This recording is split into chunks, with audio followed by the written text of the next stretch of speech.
Dari tim kami BNN Kota Palopo, dari informasi itu melakukan penyelidikan terhadap tersangka FR alias BD dengan tujuan tentunya memperkuat informasi itu, dan dari hasil diperoleh bahwa tersangka FR alias BD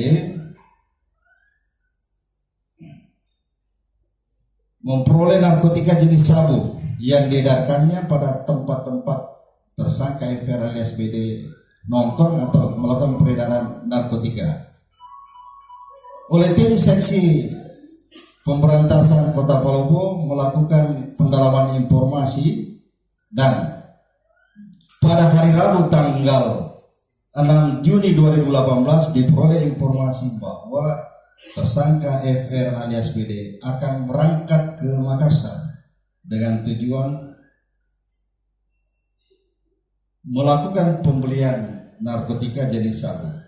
Kemudian besoknya hari Kamis tanggal 7 Juni 2018 kembali diperoleh informasi bahwa tersangka FR alias BD telah berangkat dari Makassar membawa narkotika menuju Kota Palopo.